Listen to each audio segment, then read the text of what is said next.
Em contraste, essa outra aqui, ó, grafo aleatório 2, ela faz uma outra parada. Ela é interessante, então vamos falar dela rapidinho só para fechar a aula. Olha que legal aqui, essa probabilidade que ela está calculando, m sobre n menos 1. Isso aqui é só para... é o jeito mais eficiente de calcular isso aqui, pelo que eu sei. Mas isso aqui é m, que é o número de arcos, que eu quero, é o parâmetro. Dividir por n, e daí pegar o resultado de dividir por n menos 1, é a mesma coisa que... dividir por n vezes n menos 1. Percebem? Se eu divido por n, depois eu pego o resultado e divido por n menos 1, é como eu dividir por esse produto. Tudo bem?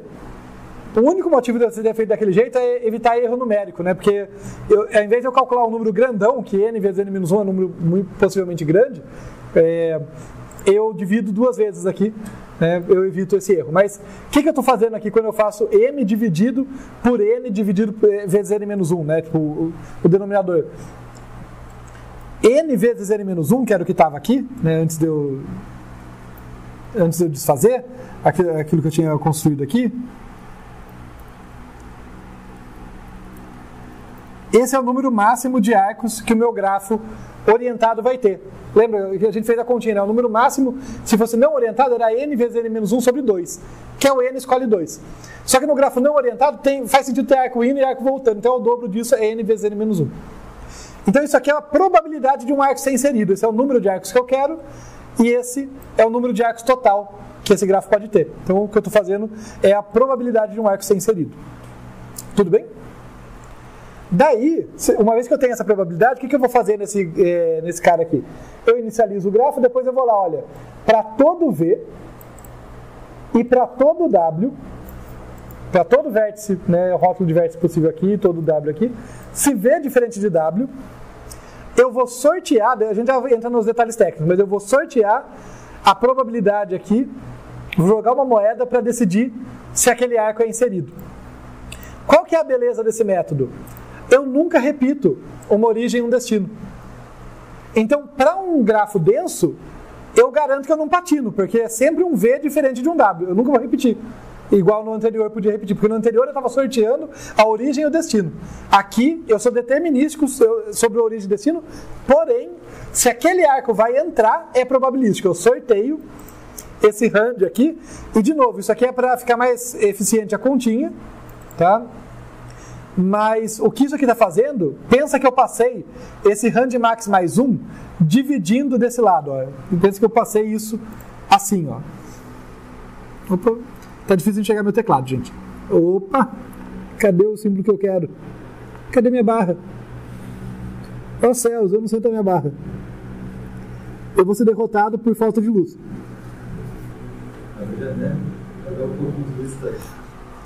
Eu vou confiar em vocês, eu vou voltar para o jeito que estava, deixa assim do jeito que estava.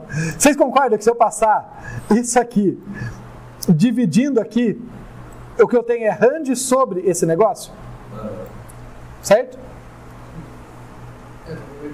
Vai entre 0 e 1 também. Vai estar entre 0 e 1 também, exatamente. Isso aqui é a probabilidade de um arco ser inserido, porque é o número de arcos que eu quero sobre o número total de arcos possível. Né? Foi assim que eu calculei o prob. E aqui eu vou estar sorteando um valor entre 0 e 1. Então, em média, aí tem uma sutileza nesse caso. Esse cara não me garante M arcos, ele me garante M arcos em média. Porque a probabilidade de um arco ser inserido é M sobre o número total de arcos. Tá? E eu vou testar para todos os arcos possíveis, para todo par VW. Tá? Então ele me garante um número esperado de arcos, não exato. Mas ele termina rápido se o grafo for denso. Porque ele não fica patinando. Essa função aqui fica patinando se o grafo for denso. Essa aqui não fica. Ela tem tempo constantemente n quadrado. Constantemente n quadrado, exatamente. Mas ela não patina no final como a outra. Tá? Então são duas opções diferentes. Inclusive, essa, só para fechar, ó, essa insere arco grafo, ela vai tornar isso aqui mais lento no caso da lista de adjacência, porque ela fica testando se o cara não existe. Só que nessa função eu tenho certeza que o cara não existe, porque é a primeira vez que eu pego um V, é aquele V e W. Eu nunca repito um par VW. Então eu tenho a versão dela, a 2.1 aqui, que eu uso em série arco não seguro, que ela já insere na lista sem testar. Porque você sabe que não tem mesmo. Eu sei que não tem, por isso que eu não uso ela nesse caso. Nesse caso aqui, não tem como garantir, porque o V e W podem ser repetidos. Mas nesse caso aqui dá para fazer. Então, são duas funçõezinhas aí, ou três no caso, mas é duas maneiras de fazer. Uma delas leva tempo proporcional a M, no caso do grafo esparso, mas ela patina e a gente vai ficar com essa análise informal. Ela patina se o grafo for denso, com os últimos arcos começa a demorar muito para ser inserido, porque falha muitas vezes. E isso é a primeira aqui, né? Isso que eu acabei de falar. E a segunda leva tempo N quadrado. Mas é N quadrado. Acabou. Ela nunca patina, então para grafo denso ela é mais interessante. Mas ela tem essa falha também, além de levar sempre tempo N quadrado, ela não insere exatamente M arcos, ela insere M, o número esperado de M sobre N vezes N-1, né? Ela insere M arcos é esperado, porque a probabilidade que ela trabalha é a fração adequada, mas o acaso está ali, né? Então não dá para garantir. Não inserir nenhum arco. Professor, Ela pode, é muito improvável, ela pode. esse prob aí que está calculando, se o M for pequeno, né? Não vai. Questão de formular melhor. Perdão? Não... Peraí, só que eu estou pensando. Claro. Então, o prob, se o M for pouco, se o M for pequeno, Certo. ele é um gráfico esparso. E o range, ele tem que ser menor que o prob, certo? Do que o prob vezes o range max mais 1, né? Mas Mas basicamente vai ser, pensando de novo no range max dividido, não tem muita chance dele ficar, não ter conexão quando ele é muito pequeno. tem, perfeito. Não, se essa é a sua preocupação, isso aqui está gerando um grafo aleatório. Não está garantindo que esse grafo é conexo. Então, mas a pergunta é que, tipo assim, quanto menor o M, menor a chance de inserir alguma coisa. Sim. Não, e é o que eu quero, né? Porque o M é o número de arcos que eu quero que seja inserido. Então, fixado o número máximo de arcos, que é N vezes N-1, quanto menor o M, menor a chance de inserir, tá certo? É isso mesmo. Certo, tá certo. É isso mesmo. Tá certo que se percorre todos, né? Eu tento todos, exato. É isso mesmo. Então, quando o M é pequeno, acho que eu entendi. É que são duas forças que se equilibram. Não é nenhuma anula a outra. Quanto menor o M, menor a probabilidade de inserir. Mas mais tentativas eu vou fazer. Né? Não, desculpa, deixa eu falar de jeito melhor. Perdão. O número de tentativas é igual, né? Porque se percorre o Isso. inteiro. Desculpa. A probabilidade de conexão é muito baixa, por isso que vai gerar um esparso. Isso, não, perdão, deixa eu falar de outro jeito. O que eu quis dizer, eu pensei uma coisa e falei uma bobagem. Perdão. Se o M for pequeno, proporcional ao N, né, proporcional ao número de vértices, eu tenho poucos ali, no caso de ser esparso, de fato, ele vai...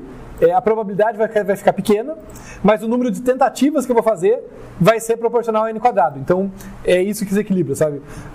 Dado um M fixo, acho que o que eu quis dizer, deixa eu ver se eu organizo as ideias aqui, que dado um M fixo, imagina que eu fixei lá o número de arcos que eu quero e eu estou variando o N, né, variando o número de vértices.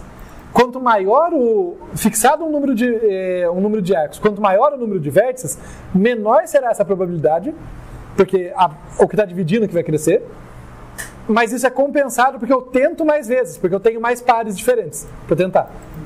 É isso que eu queria dizer. Então, a probabilidade parece que diminui quando o M é pequeno, né, e o N cresce, mas o número de tentativas compensa isso. No fim, o número alvo aqui são M arcos. Se vai dar exatamente M arcos, aí é uma questão aleatória. Realmente, o número esperado de arcos que isso gera é M, não dá para garantir que vai dar exatamente isso, mas dá próximo disso. Mas desculpa, eu me perdi um pouco aqui na análise dele. Não, tranquilo. E você falou que a aplicação de grafo aleatório é mais para ver se gera algumas estruturas dentro do grafo. Pra gente aqui, vai ser mais para a gente testar os algoritmos de modo empírico, né? Para complementar as análises de pior caso e tal, melhor e pior caso, a gente gerar grafos para ver como que o algoritmo se comporta.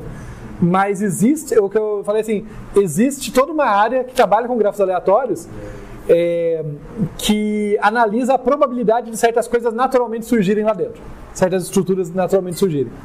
E isso é interessante porque não é minha área de pesquisa nem nada, mas é uma área bem legal, bem desafiadora, que ela tem o seguinte apelo. Muitos grafos que naturalmente surgem aí no mundo, né? Como eu dei exemplo no início, relações entre pessoas são grafos, conexões entre cidades são grafos, um monte de coisa pode ser modelado como grafo.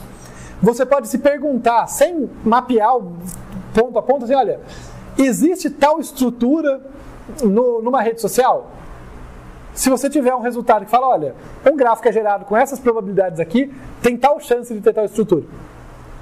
Conforme o gráfico ficar grande, é muito improvável que aquela estrutura não exista. Você nem precisa olhar a rede para saber a resposta, com alta probabilidade. Então é uma área bem interessante assim, de poder preditivo das coisas. Mas tá bom, pessoal. Estouramos o horário, acho que está de bom tamanho por hoje. A gente vai continuar falando sobre gráficos, mas aí focado em algoritmos a partir da próxima aula.